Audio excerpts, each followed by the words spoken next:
I've seen not even utterance from the so-called Doge group that was set up under executive order by the governor. It doesn't mean that they're not in place and doing things, but I specifically asked Governor Landry to include my office in this. I don't necessarily have to be in it myself, but a representative would be good, and we've not heard anything from anybody. And you see, as treasurer, I see where the dollars go, and I don't see how you can do Doge without involving the treasurer. In fact, Elon Musk, where was the first department he went to when he began? The Treasury Department. The Treasury Department, yes. And so I'm just shrugging my shoulders going, we want to hear from you. Let's hear from Doge, but so far we have not heard, not the first word of involvement.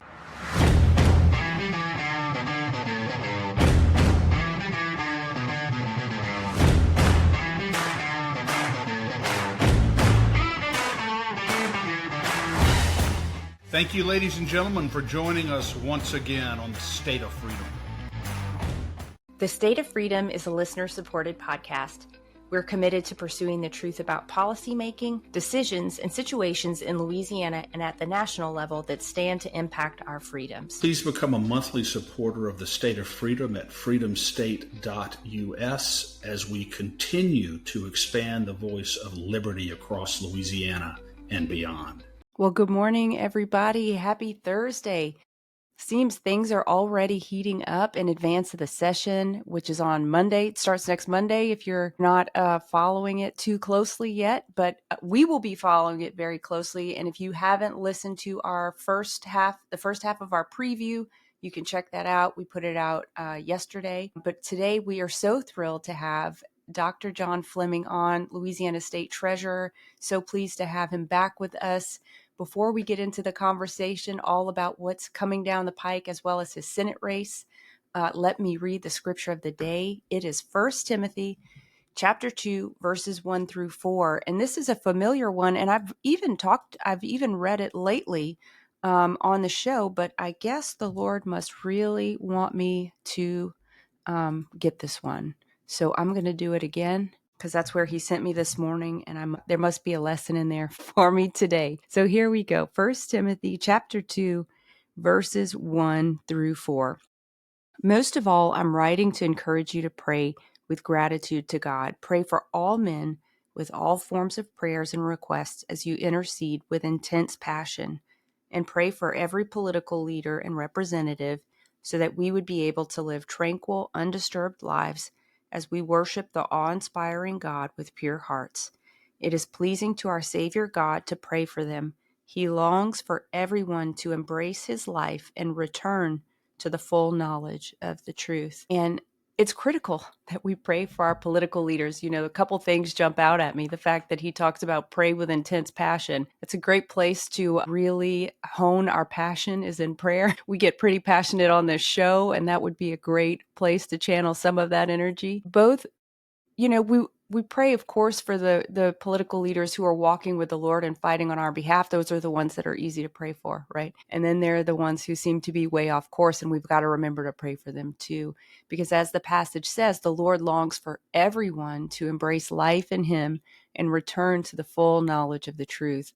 And I was also struck this morning by the phrase, return to the full knowledge of the truth, because it implies that they once had knowledge of the truth and left it. At a minimum, I think it must refer to what Isaiah foretold, that after the Messiah came, people would have the truth written in our hearts. So let's use that as our prayer today, that all of our political leaders would return to the full knowledge of the truth, which is the truth that the Lord has written on their hearts. Powerful. And it dovetails perfectly with something else that St. Paul said, which is that this is a spiritual battle that we're in at bottom. It's not really a social battle fundamentally. It's not a political battle fundamentally. You know, as Dr. Fleming well knows, it really is a spiritual battle. And we especially should be praying for those who appear to have gone off course. They're the ones who need the prayers the most. And so we have to be prayed up, and everything we do should be guided and directed by prayer. That is such a powerful reminder, Danielle, to all of us. And someone I know knows a lot about prayer and building his life on the foundation of Christ is Dr. John Fleming, the Louisiana Treasurer, who's here with us, I think, today for the third time. Dr. Fleming is former U.S. Congressman and founder of the Freedom Caucus in the Congress, also a former top aide of President Donald Trump. Great American. Dr. Fleming, thank you for joining us again on the State of Freedom today, sir. Well, thanks, Chris and Danielle. And let me add, from the scripture there, it talks about truth. A phrase that's been recently inculcated into our discussion, and you hear often in the media, is my truth, your truth. So there is only one truth. There are facts, and sometimes you can have different opinions and draw different conclusions from them, but there's only one truth. And certainly the Bible teaches us what that truth is. Yeah. So well Absolutely. Said. Yeah. No question about it. Speaking of truth, Dr. Fleming, one of the things that we've been particularly impressed by recently that you were a part of is this transparency portal that is up on the Treasurer's website. And it really, it's designed to ensure that parents and citizens of Louisiana are able to see very specifically in detail how our educational institutions and governing authorities are spending taxpayer money. And, the contracts will be up there and every dime that's being spent for whatever purpose in our schools will be right there. Tell us about that and why that is so important. Well, this bill was passed. It was authored by Representative Rick Edmonds, who himself is a pastor, has pastored for many years. And it's really a companion bill to the subsequent school choice bill that was passed last year. And what I say is, what good is school choice if you can't decide, if you can't discern from one school or one school system and another? So I think it's a beautiful combination. And as you point out, this went live March 31st. We kicked it off in the media April 2nd. And what it does is it shows for all 120 public schools across the state and charter schools, everything about them that you could possibly want to know. Their budgets, their administrative costs, their administrative salaries, their teacher salaries, their contracts, who the contracts are with, how much the contracts are, school performance, as I say, virtually anything. And the people who manage this website, the technical people, the company that we engage with on this, have other states with their transparency websites as well. But they tell us that this is the most comprehensive in the entire United States. No state has a comprehensive transparency website such as what we have now. And so we're very proud of this. And again, it's going to help, I think, parents make decisions because going forward, the government dollars are going to be following the student to the school rather than to the school directly. And this is a way of bringing the free market. We talk about in a democracy, a free market of ideas, a free market of consumer purchases. Well, this is bringing the free market to our school system, which is way overdue. Because as long as we're putting that money into the hands of government bureaucrats and the school unions, they're going to play it to their advantage in some cases rather than that for the students. At least that's what's been proved out, which is precisely why, as you know, the president is taking down the federal Department of Education. But anyway, this gives you, the parent, the individual citizen, the ability to discern for yourself.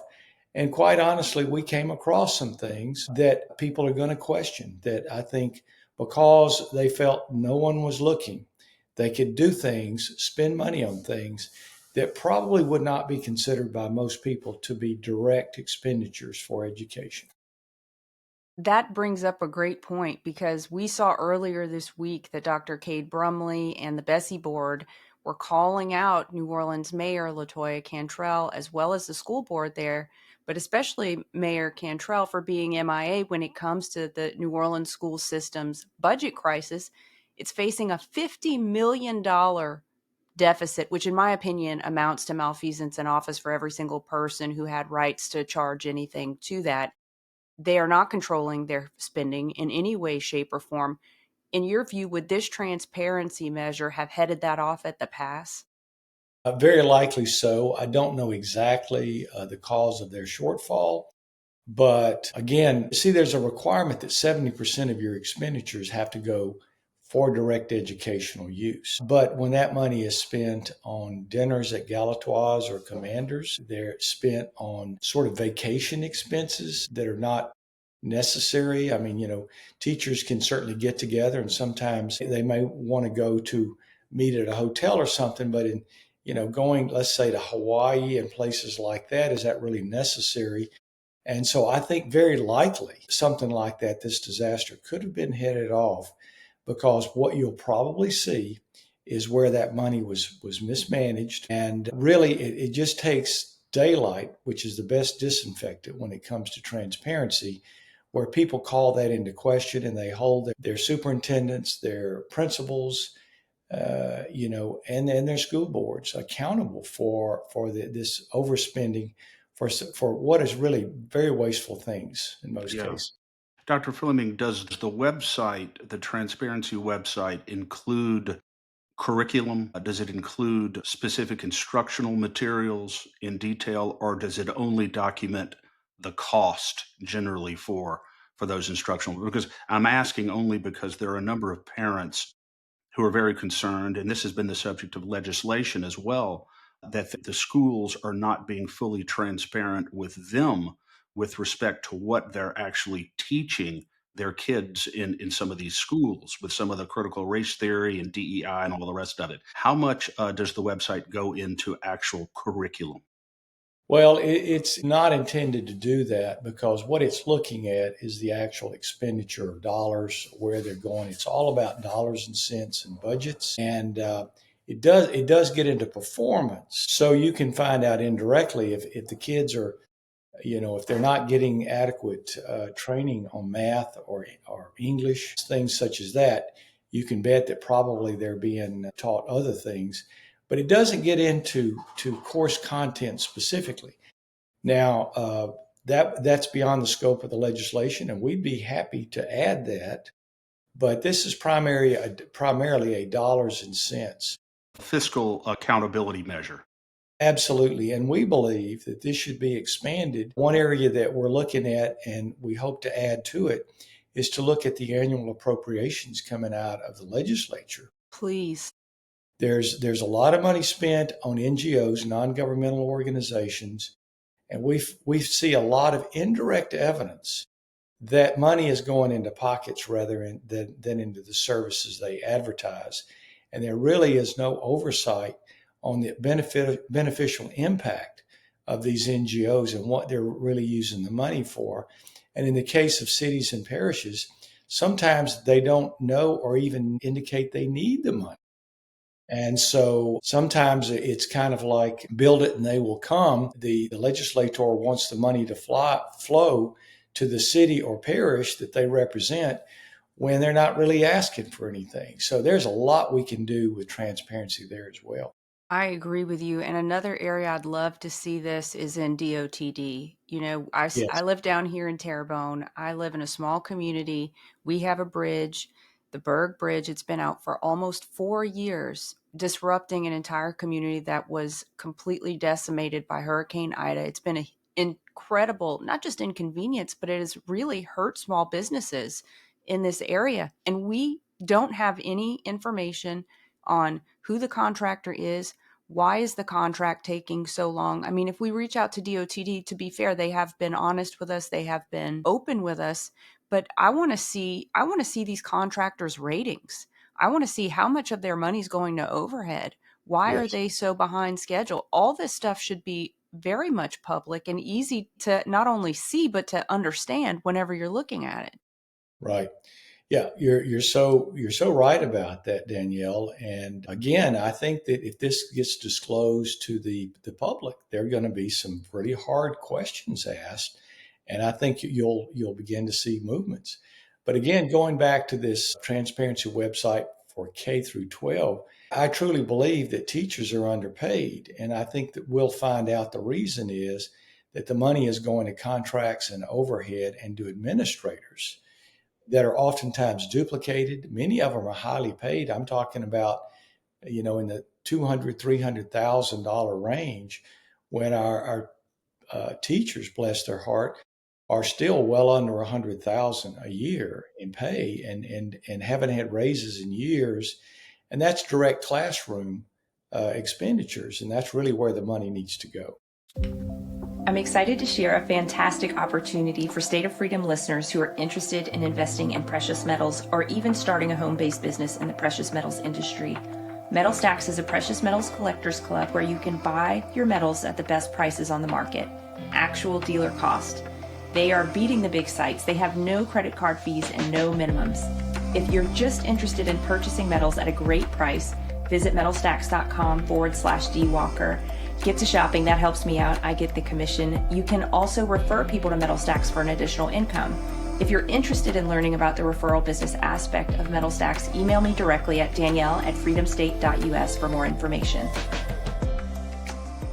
Yeah. Dr. Fleming, as you talk, I think about, Doge generally. And as we've discussed before, there has been a monumental effort on the federal level to expose this grift, to expose this wasteful spending, and even criminal activity, potentially on the part of public officials Yes. getting kickbacks from with our money. I mean, they go into office, making a couple $100,000 a year, and by the time they leave office, they're multimillionaires. And Elon Musk has called that out in a number of things. And it seems like this transparency website is an effort to, as you said, just be transparent about how taxpayer money is being spent. And that leads me to this question. To what extent have you seen on the state level thus far a sincere Doge effort, a sincere effort to expose exactly what we're talking about here, the NGOs, the inefficient spending, the illicit spending of our tax dollars on the state level? I know they've talked about it a lot, and I know a Doge commission was set up, but have you seen meaningful steps to do what's necessary to truly trim our government and make it more accountable to the people fiscally? Chris, unfortunately, apart from this transparency website, I've seen not even utterance from the so-called Doge group that was set up under executive order by the governor. It doesn't mean that they're not in place and doing things, but I specifically asked Governor Landry to include my office in this. I don't necessarily have to be in it myself, but a representative would be good. And we've not heard anything from anybody. And you see, as treasurer, I see where the dollars go. And I don't see how you can do Doge without involving the treasurer. In fact, Elon Musk, where was the first department he went to when he began? The Treasury Department. The Treasury Department, yes. And so I'm just shrugging my shoulders going, we want to hear from you. Let's hear from Doge. But so far, we have not heard, not the first word or involvement. I have spoken with Senator Cloud about our ideas on the appropriations, and she shows a lot of interest. But thus far, nothing more has happened with that. But we've had difficulty in the year and a half that I've been in office with many of the senators and representatives being candid about what they're requesting in the appropriations process. Again, I think some of them, maybe a lot of them, view this as a quick and easy way to get reelected by making people back home. And they're not the only ones. When I was in Congress, remember when I came to Congress in 2009, we had earmarks. And word would go out, Fleming, what do you want? How much money do you want? And where does it need to go in your district and all of that? But we ended those in 2010, and they've brought them back to some extent, but not like they were before, where they were terribly wasteful with a bridge to nowhere and a military runway built in a city that has no military. Things like that, wasteful stuff like that, really are very bad for government. But I'm afraid that from our appropriations process, in my personal belief, there's quite a bit of waste. And I think it's particularly bad in the NGOs, the non-governmental organizations that are created to do things that government should do, such as taking care let's say food banks or diapers for children, things like that. But you see things that make you suspicious. The money's not really going to the end user. It's really going into salaries where people are working or maybe they're not working. We don't have the visibility from the Department of Treasury to measure the impact. And that's the reason why we really need more help in this area. Yeah. Yeah. Dr. Fleming, I never thought that I would actually be saying this when they first announced the establishment of the Doge Commission, but it looks like your office is actually the only entity in government at the moment that is actually making real efforts to be transparent with Louisiana citizens about how our money's being spent. And I just don't see how we can possibly really return the government to the people and regain the trust of the people of Louisiana until we see meaningful action on Doge across the spectrum. And I'm really sad to hear that you have not been included in the process. I mean, it's like trying to ride a bicycle without a chain on it. It just seems like a massive oversight, if that's what it is, an oversight, not to include the man who writes the checks in the process. It just seems really odd. I agree, Chris. One thing, of course, that's always been a bee in my bonnet, which is one of the reasons why I was one of the 9 founders of the House Freedom Caucus in Congress when I was there, was even so-called conservative Republicans talk the talk. They have the rhetoric about cutting budgets and balancing budgets and cutting wasteful spending. But once you get them in a position to actually fire with live ammunition, many times they just drop the ball. I saw that in Washington. There was a lot of talk, a lot of rhetoric about doing what Elon Musk is doing today, but it just never happened. And I'm afraid that happens in Baton Rouge as well. I think it happens in a lot of state houses, that there can be quite a delta between the rhetoric and the action taken.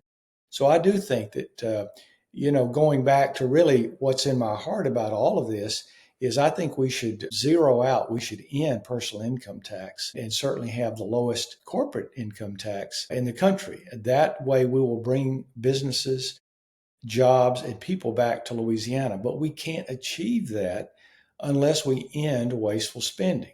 So that's the reason why, in my opinion, if we're ever going to get there, and states around us are moving in that direction, Mississippi, Arkansas, and Texas, Tennessee, and Florida are already there. If we're going to compete to the new economy that's coming to the South today, where the center of economy in this country will be in the future, we have got to cut wasteful spending. We've got to get away from the Huey Long model of government. And there's a lot of talk in Baton Rouge, but I don't see much action quite yet.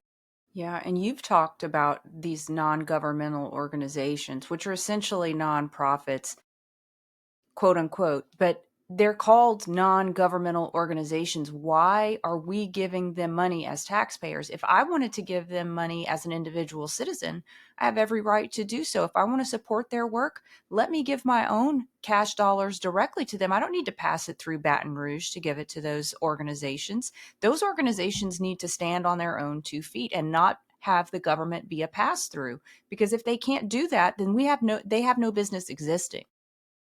Well, I agree. I think that these nonprofits, and of course, we have to put quotation marks around nonprofit, Right. because all you have to do is generate paychecks and distribute the cash that way, and it becomes a nonprofit, because it's not in the business for profit. It's in the business for supposedly giving services to people, but then that requires a certain payroll.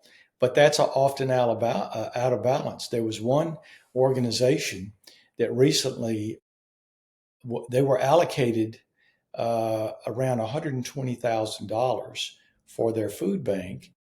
And they were going to have, what they told us they needed was $20,000 for their payroll and $100,000 for the food.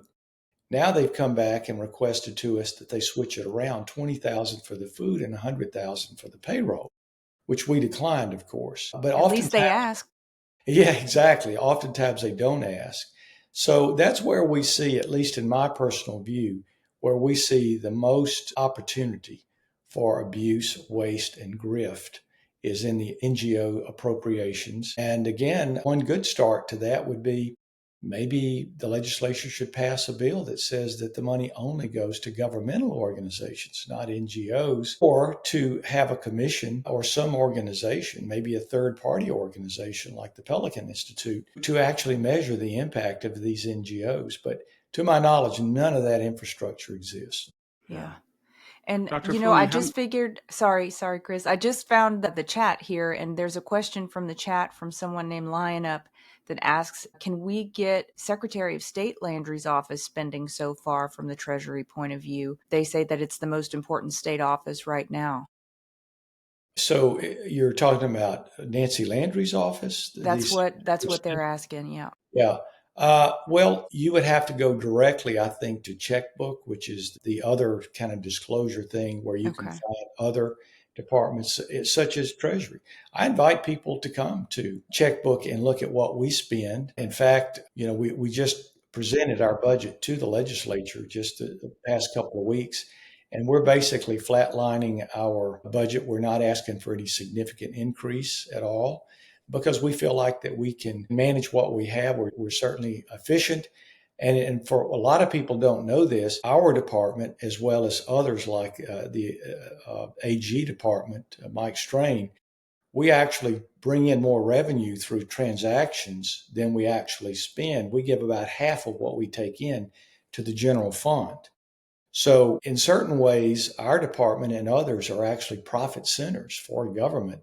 We carry our own cost and then give the excess back for use by government. But there is a way to find that information. But my understanding is that would be in the so-called checkbook program, which I don't have a link for that. That's great. We'll figure it out, and we'll put a link in the show notes. Thank you.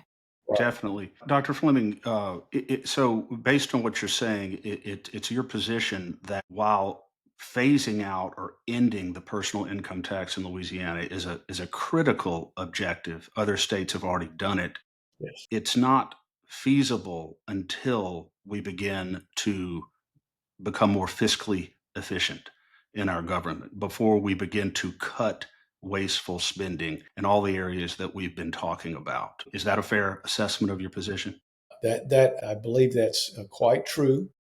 And remember the past bill from last year that cut taxes from 4.5% to 3% personal income tax. There was no cuts. What they did to pay for that cut to personal income tax and corporate income tax was to increase other taxes. They added and increased, for instance, sales taxes. So all they did was shift taxes from one group to another group. Yeah, three-card Monty. Right. And maybe that's a good first step, but I don't think that's the end of the game by any stretch of the imagination. And I will say you have to do it incrementally, because what you want to achieve is a wider, broader tax base. So what you're doing is you're taxing more entities at a lower rate. That's how Texas is doing it. That's how the 2017 Tax Cut and Jobs Act under Trump and the renewal of it this year works. When you get more business activity and more people coming to the state, you can lower those taxes. So we can do it over a period of 3 to 5 years if we do it correctly, but it's got to include streamlining our wasteful expenses. Yeah. And the reason why, Dr. Fleming, I was asking a question is that Representative Dixon McMakin, who is my rep here in Baton Rouge, has some proposed legislation that would phase out the state income tax by 2040, basically 0.2% every year. And while I certainly applaud in principle the idea of phasing out the state income tax, is there any reason why it should take 15 years to do it? I don't believe so. Our budget last year was $51 billion. And that's the budget increase, let's say from the Jindal years, have increased twice the rate of inflation. So year 2040, I don't think that's fast enough and strong enough. I think it needs to be in a much shorter period of time. But it does require belt tightening. That really has to be done. And the other problem we have is now the downrange effects of Medicaid expansion, where we're paying people not to work because they can get health care and many other benefits for free. And I know in Washington, they're going to begin to work on that. And they're going to be asking able-bodied, particularly men, to go back to work and get benefits through their employers rather than on Medicaid. See, Medicaid was a program created for young mothers and their children. It got expanded under Obamacare, which I very much opposed, so that really anybody who just simply is not working can be eligible for free health care. And that's just going to bust our country's budget and bankrupt us. And it affects the state tremendously. Yeah. It does. You know, last time you were on, we explored this idea of fee-for-service government. And since Trump has been in office, we've seen his big moves with regard to, I think one of the things that may be an undercurrent is that he's looking at federal lands differently. And how can federal lands make money for the people? I happen to be of the belief that he may be moving us into a position where funds that are created on federal lands will replace our need for tax dollars and even tariffs. I think that that's ultimately where he's headed. Do you think that there is some space for that kind of thinking in the state of Louisiana? Do you think that there are people who are open-minded enough and big picture enough to be able to have a vision for that and make that a reality for us? Absolutely, Danielle. Look, the modern Democrat Party, the left, they want to make a wilderness out of all federal land. Under Obama, he, through executive order, created a bunch of monuments. Now, monuments, that sounds like a statue, right? A monument can actually be thousands and tens of thousands of acres of land set aside where it goes untouched. You can't do anything on it. You can't drill on it. You can't mine it. You can't rent it. You can't do anything that might generate revenue. And I just think that was a very bad idea. And I think Trump is thinking completely differently. He wants to make federal lands and offshore federal perimeters around the country, of course, productive and generate income. 50% of his plan to balance the budget, the federal budget, is through increased revenue, not just cutting expenses through Doge. Nobody knows how to do that better than he does. So I'm really optimistic that we're really going to begin utilizing vast federal lands. Just the other day, I went up to Vernon Parish and drove through Kisatchie National Park. And, it's a beautiful, pristine land with, a lot of timber. But just think about all the uses we could make out of that and how that could be productive for the state and for the United States. And yet it sits there. You can't touch it. You can't do anything to it. And why should Saudi Arabia and UAE and Qatar be the only countries in the world that have sovereign wealth funds that benefit the people? The wealth of the nation should benefit the people of the nation. We shouldn't be paying on top of that. We shouldn't be paying to use the gas and the oil and then also not get any benefits out of the fact that it's being drilled in our own backyard. Yeah, absolutely. Again, we've been doing a lot of dumb things since World War II, which really touches upon the whole issue of tariffs. And that is that at the end of World War II, we were the only democracy, really Western power left standing. I mean, the Pacific was decimated, parts of China and Japan was decimated. Western Europe, most of Europe, all of Europe, really, if you include Russia, was just totally decimated. So we had the Marshall Plan to help these countries build up and hopefully become free nations, democracies, and so forth. Wildly successful. But part of that was to give them advantages in trade. And we still had the leverage because we could build the better products. We had the best industrial base, and we needed to give them some advantages for help. But by the 1980s, that was all gone. They had caught up. They were par to us. They were equivalent. Their manufacturing was as good as ours, and their labor was cheaper. And instead of rebalancing what Trump is doing today, in the 90s, we doubled down on it with NAFTA and other agreements, which completely decimated the middle of America, where we had all that manufacturing, and it all went south of the border. So really, as a nation, we've been shooting ourselves in the foot ever since World War II. And it's just time to turn this around. Yeah. Speaking of turning things around, Dr. Fleming, I wanted to talk to you about the gold and silver legislation. Representative Cruz is bringing once again, brought it last year, and you testified very compellingly in committee in favor of the legislation, as well as others. The bill failed in committee, but still, Representative Cruz and you, I think, have also said that 9 out of 10 Louisiana citizens are in favor of making gold and silver transactional currency in Louisiana. And as I said, the bill is being brought again. What is different in the bill, if anything, this year? And what is the likelihood of it getting through committee and getting passed?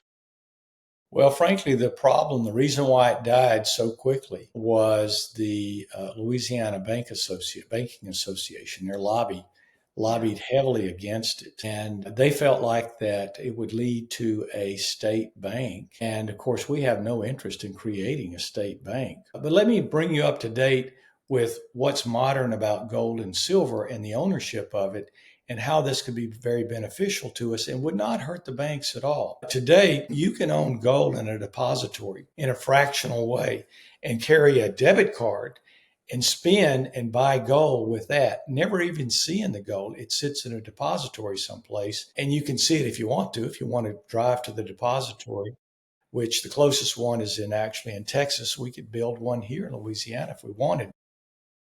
But that's been one of the big problems with gold is how do you store it? Do you put it under your bed? Do you bury it in the backyard? And then when you want to sell it for some reason, you got to go to a broker, which is going to cost you at least 10%. Well, now all of those transactional fees are under 1% if you buy it in a digital way, keeping it in a depository. Now, why would you want to have gold and silver? It's a great hedge against inflation because, as you know, a hard asset maintains its value even though the dollar drops in value continuously over time. That's why we have inflation. So it's a great way to have an investment that will be resilient against that. And a lot of times people just love owning gold. They love the idea to do that. But here are the two things that we need to look at as a state.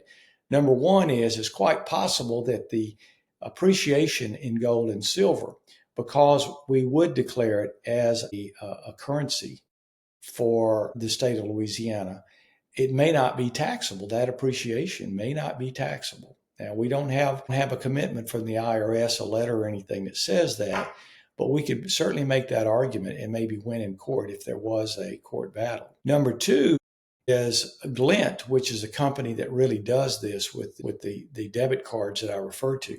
They've already agreed to give the state a certain percent of that transactional fee. So we could actually make money on this that would again go to help cut taxes because we can put it into the general fund. So there's a lot of good reasons why we could do this and make it a state recognized currency, which the U.S. Constitution does allow for. And I think other states are going to do this. So I really hope that they reconsider it. But Cruz's bill, I think, is pretty much the same as it was before. And I think it would be very beneficial to the state. We can make this work if the legislature will pass it.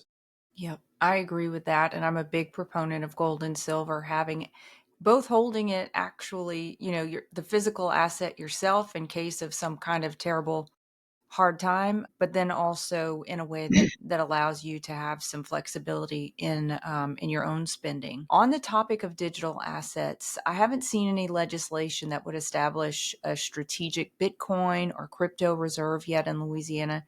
Is that something your office is working on with any legislator? I know a number of states have already started the wheels in motion on that. President Trump has already established a working group to do the same at the federal level. There has been talk of that, and I've spoken to experts on this. One of my concerns is, do we have the adequate federal regulations in place, or will we have, to make sure that we don't invest our money in digital assets only to find someone like Bateman who stole billions of dollars. And so ultimately, we can't do it until the legislature passes it into law.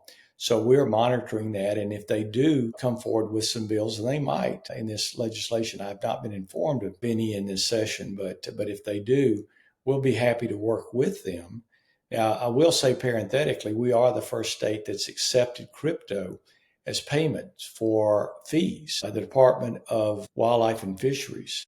We've already set that up. We have a vendor in place, and you can pay your license, for fishing and hunting, and we're happy to expand it to other things. But when we get it, it's going to be American dollars. It actually converts within a matter of a second or two of that transaction into dollars. And so we receive it that way, so there's no risk on our part. But I'm happy to look at using digital currency as an investment modality, but we're going to have to look at that infrastructure. And personally, I think we need to wait a little bit and see how that works out in Washington and follow their model, because the safety of that is going to depend largely on what they do in Washington on this. Yeah. So much of what we're talking about here, Dr. Fleming, whether it's gold and silver as transactional currency, which is hugely popular in Louisiana, whether it's a meaningful Doge effort to weed out these NGOs and eliminate all this grift that we know exists. So much, it just all comes down to legislative and executive will. It comes down to whether or not our leadership has what it takes to do what's necessary to reform our state. So I just want to ask you straight out, and I know you don't have a crystal ball and you certainly can't see into the mind of our leaders, but do you think that our leadership in the state has the will and the desire to fundamentally reform our state in the areas that we're talking about? Or are you skeptical about it? Chris, we've got a supermajority of Republicans. We have across the board Republican statewide elected officials. But I honestly don't think we're quite there yet. I have optimism and hope, but we're beginning now the debate on insurance and how do we get insurance rates down. And I worry that some really good bills won't make it to the end, and that we won't get the kind of reforms we need that will stand up to, for instance, the trial lawyer lobby. The lobby industry is so powerful in Louisiana. And when I went to Congress in 2009, and Mark Meadows and Ron DeSantis and Jim Jordan and folks like that we all put this together, we took a lot of risk. We were willing to get pushed out of our seats, and many of us almost did, including me, when the legislature, led by John Boehner, the Speaker of the House Republican, tried to get me redistricted out of my district. But failed only because Jindal vetoed that bill. We were willing to take the risk that our political careers would end and that we would sacrifice ourselves for the good of all. And I just don't think we're quite there yet, Chris, in Baton Rouge, quite frankly. I would like to see more willingness to take those kind of risks. Yeah. You talk about the trial lawyers and the lobbyists having such power. And the truth is, they only have as much power as we give them. I mean, everybody has a voice in this state. If everyone got up, used their voice, and told their legislator and told Governor Landry, frankly, and Secretary of State Landry and every other elected official, this is what we want, this is what we expect, they would get that. But for some reason, the trial lawyers seem to have the biggest impact, the biggest bang for their buck in terms of voice. Yeah, they make a lot of money, and they spend that money to maintain their political control, and that's obvious to everyone. But we're coming to a point in time where it's just mission critical, and I'm seeing a lot of rhetoric coming out of the legislature that they are ready for real reform.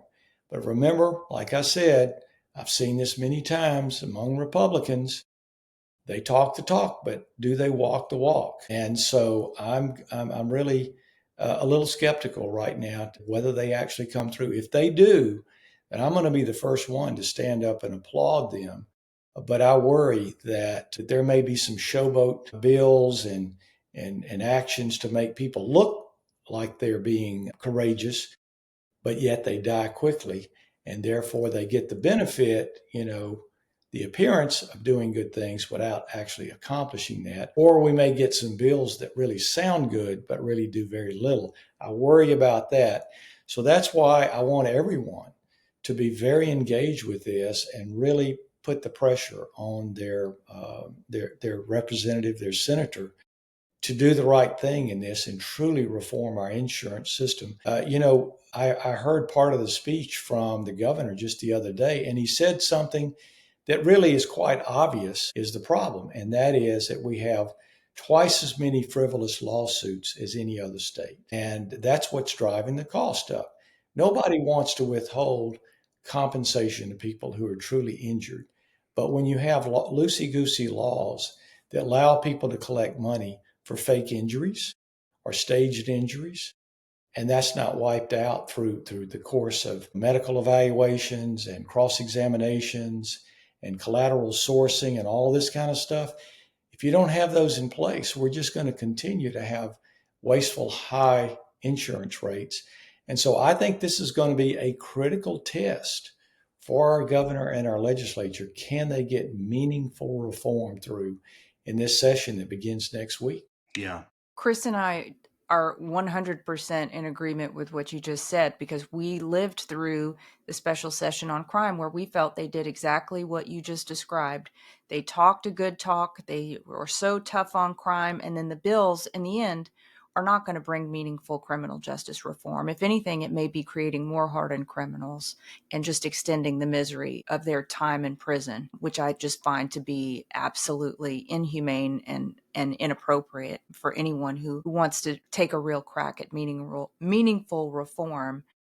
What would you talk a little bit about, if you know yet, what bills may be on your agenda, what you're hoping to see? I know you talked about true insurance reform, and Chris and I previewed the collateral. Chris, what's it called again? The collateral source legislation. Yeah, collateral source legislation and a number of others, some of which, like you said, will do very little but make a good show. They're very splashy, good material for press releases, but at the end of the day are not going to move the needle for the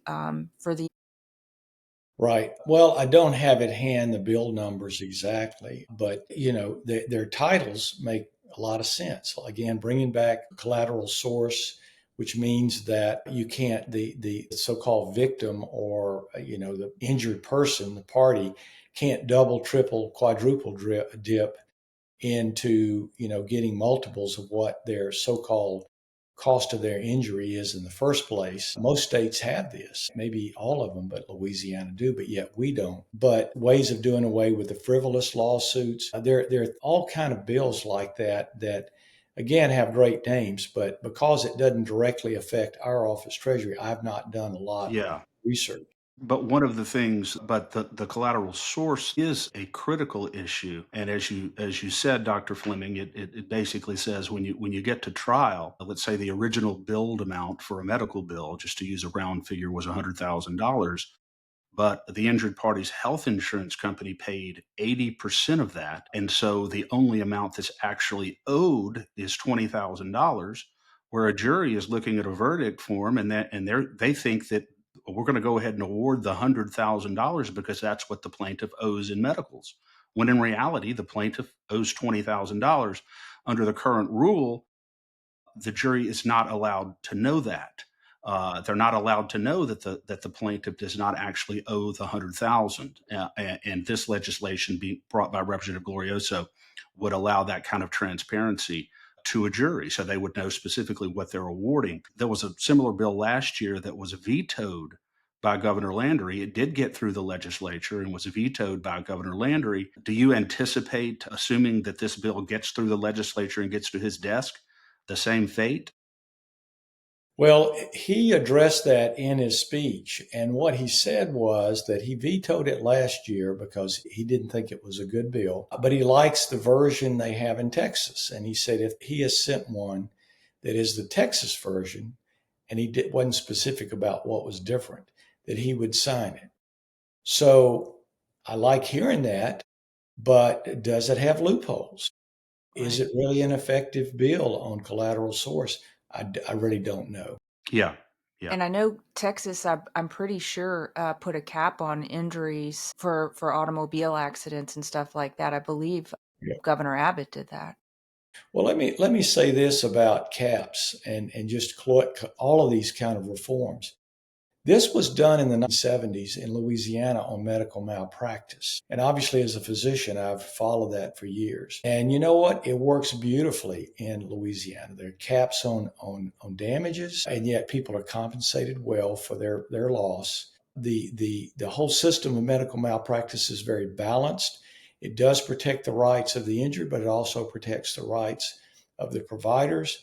And so we're 50 years into this Louisiana Compensation Fund.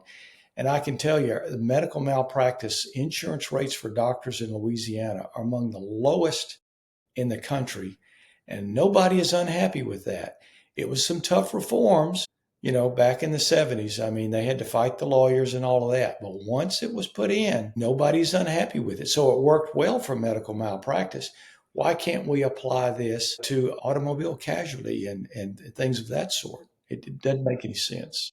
The only issue that I have personally with the statutory caps on injury claims is that the legislature is arguably not in a position to be able to determine what is an appropriate amount of compensation in every case. If a person gets into an accident and has to have both legs amputated and is brain dead for the rest of their lives, which happens, it seems like the jury. I mean, Thomas Jefferson said that trial by jury is the last anchor and hope by which a government can be held accountable to the principles of its constitution.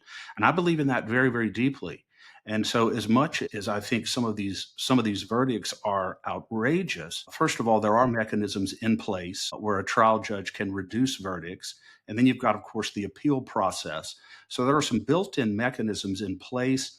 And I just think we would have to think very deeply and carefully about whether or not we want to give the legislature the sort of blanket authority to determine what is an appropriate amount of compensation in every case. And so Dr. Fleming, I think that's an issue.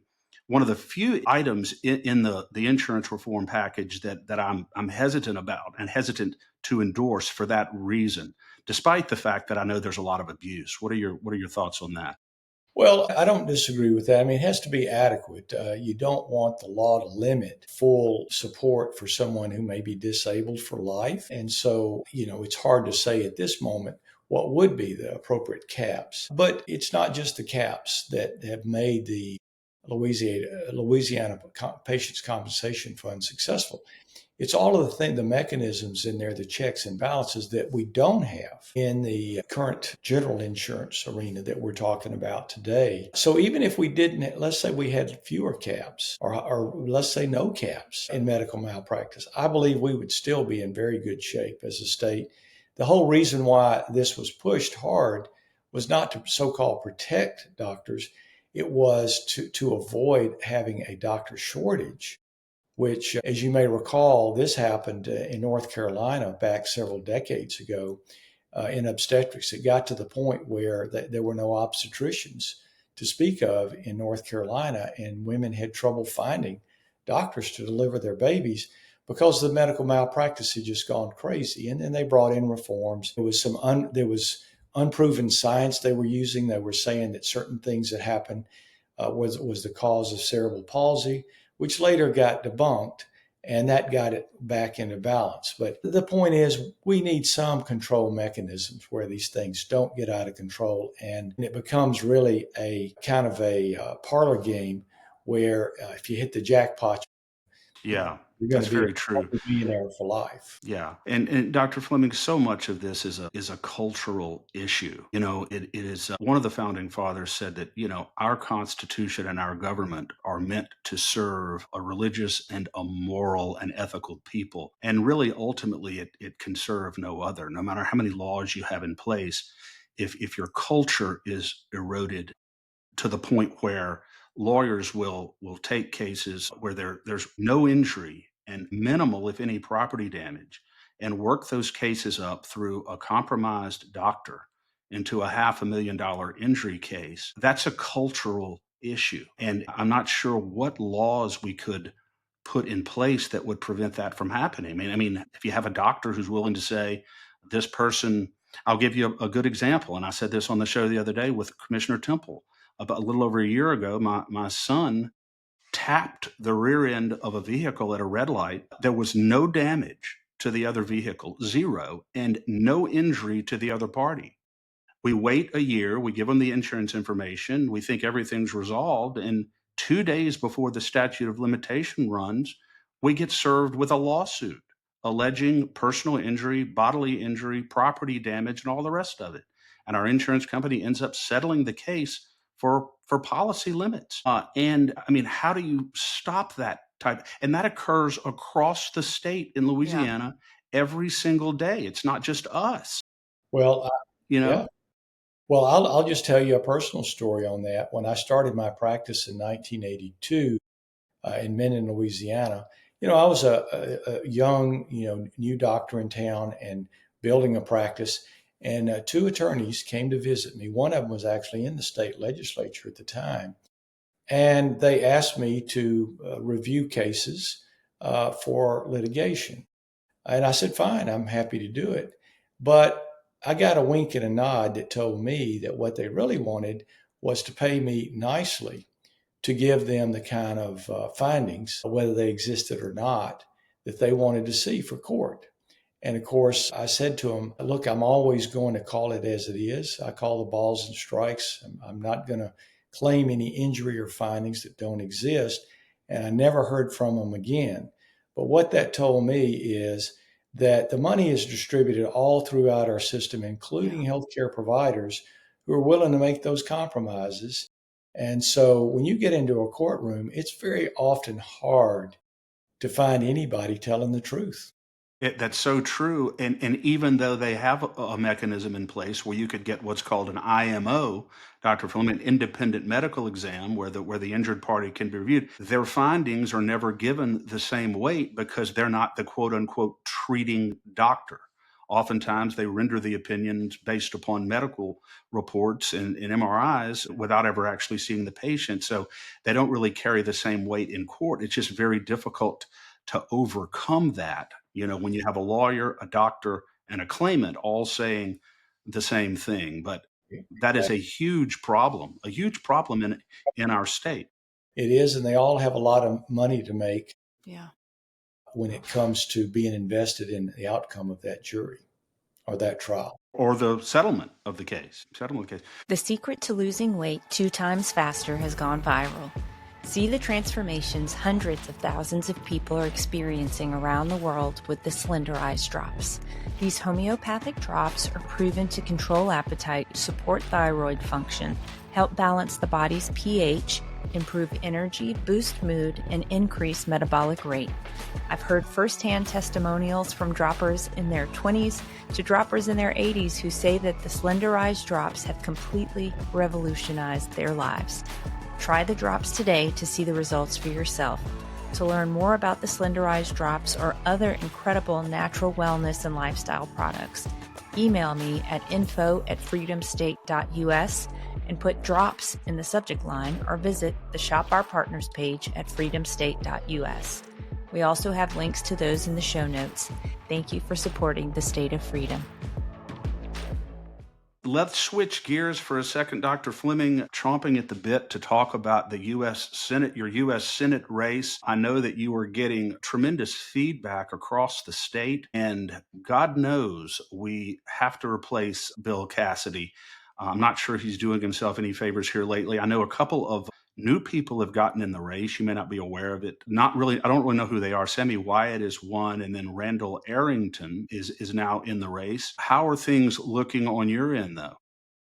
Well, I announced 4 months ago, December 4th, that I was running, and our campaign has gone very, very well. I have 3 polls that show that if the race were today, I would win against Bill Cassidy by a comfortable margin. And of course, everyone knows it's no secret that Bill Cassidy, among other things, voted to convict President Trump in the second impeachment trial. And when asked, and we have it on video, he says because he's guilty. Well, there was never any evidence that the president was guilty of anything referring to January 6th, where the riots occurred. What we do know, however, is that President Trump met with General Milley, who was head of Joint Chiefs of Staff, Mayor Bowser of D.C., and Nancy Pelosi, the Speaker of the House. And he told them that they needed 10,000 National Guard troops, but by law, they would have to request those troops. He could not do it unilaterally. And they said, no, thank you. Bad optics. We don't want a bunch of troops around the Capitol. Well, we already had a National Guardsman around the White House. I ought to know because I had to go through checkpoints every morning. It took me 30 minutes to get to the White House because I was Trump's deputy chief of staff for that final year when that occurred. And we had 3 perimeter fences. So, and that was because of the riots that occurred before, BLM and all that kind of stuff. So it was really a dumb move. And personally, I believe, I can't prove it, I think they were setting the president up. They knew and he knew that it was going to be a nasty confrontational day. I think they wanted it to be a mar on his record so they could then go on and have a trial, which they did. And we had 7 Republican senators who voted to convict Trump. Thank goodness they didn't meet the 2/3 majority required. Had they done that, and had Bill Cassidy been successful in his vote, that would have foreclosed the ability for Trump to have run for re-election, and we would have Biden or Harris today as our president. And so I think that that's an unfortunate thing that Bill Cassidy will have to live with for the rest of his life. And the people of Louisiana want to replace him because they're holding him accountable for making a very bad decision. And he didn't just stop there. He called for him to resign from the campaign even after he had announced. I mean, he spoke very badly about him through much of the campaign. Of course, now that Trump's in office, he wants to make up with him, and I don't blame him for that. But the polls show that people have not forgiven him for things that really could have harmed our country. And with regard to the 2 folks you were referring to, Arrington has run in other races, has not raised money or been considered a major candidate. And that's basically the same case with Sammy Wyatt. So I'm not too concerned about them. There were others that were rumored who decided not to go forward. One is Clay Higgins, congressman from the Lafayette area. He announced that he is not running. And no other, I would consider first tier candidate has emerged. A couple of them that have been rumored that are holding office today never registered more than 6% in the polls that were run. So really, at this point, we're well down the road. We have over 1,000 yard signs out. I'm going to report over 2.2 million in my campaign account at the end of the first quarter.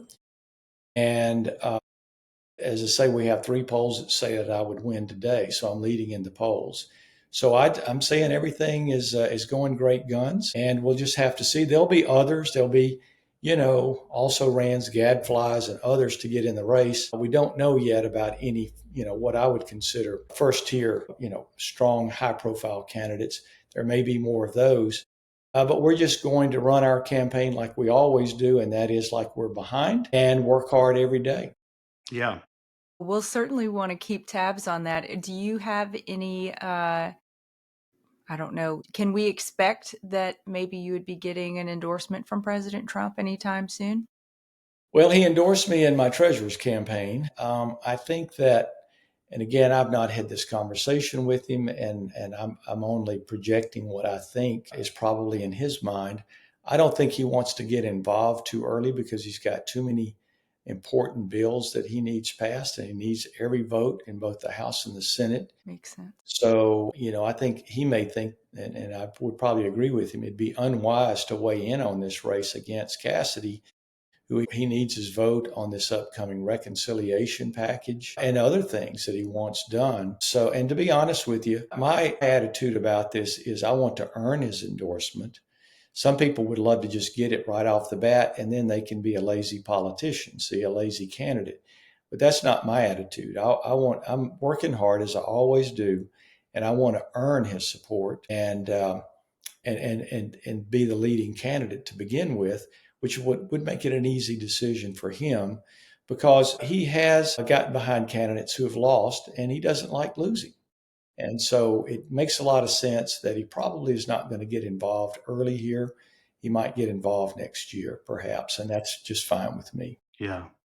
Well, one individual that we're 100% confident he won't be endorsing is Bill Cassidy. I'm sure of that. And hopefully, Bill Cassidy will be ruminating upon his betrayal of President Trump in retirement sometime next year. And, God willing. And it sounds to me like you are doing everything that you can do to make sure that happens. So God bless you for that.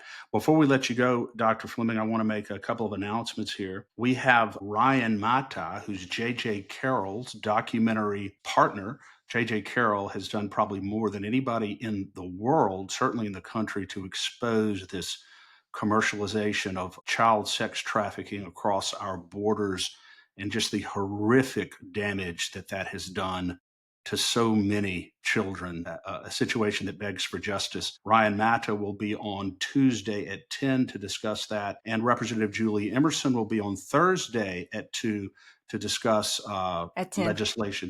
legislation upcoming, and we encourage everyone to go to the LACAG call to action. We're going to have many calls to action this session, both pushing and supporting and opposing certain items of legislation. So make sure you go to our call to action, lacag.org. Dr. Fleming, before you go, how can people follow your Senate campaign and support it? They can go to my website, which is FlemingSenateCampaign.com. Fleming is with one M, FlemingSenate.com, all one word. You can learn more about me and the campaign. And then you can also, there's a donate button, you can hit that, or you can either mail a check or you can donate online. So that's really the beginning of it all. And also I have a Facebook page that you may want to go to, and it's under the name Fleming for Louisiana. And there you can follow many of the things we're doing.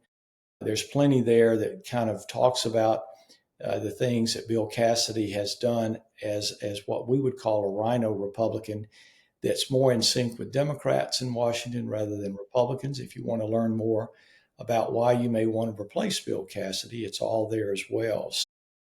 So those are kind of the two touch points, and I'm happy to meet with folks. I'm meeting with groups all over the state, some which are, of course, Republican groups, but some of them are Rotary Club and Kiwanis and non-political groups. So I'm happy to meet with anyone and talk about what my plans are for the future. Yeah. Well, you've certainly been very generous with your time with us here at the State of Freedom. For many people, Dr. Fleming, it comes down to 9 words on Bill Cassidy. I voted to convict President Trump because he's guilty. Knowing nothing else besides that, that's going to be the death knell for Bill Cassidy, hopefully.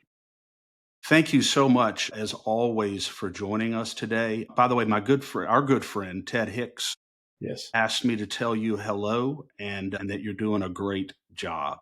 Thank you. Tell him hello back again.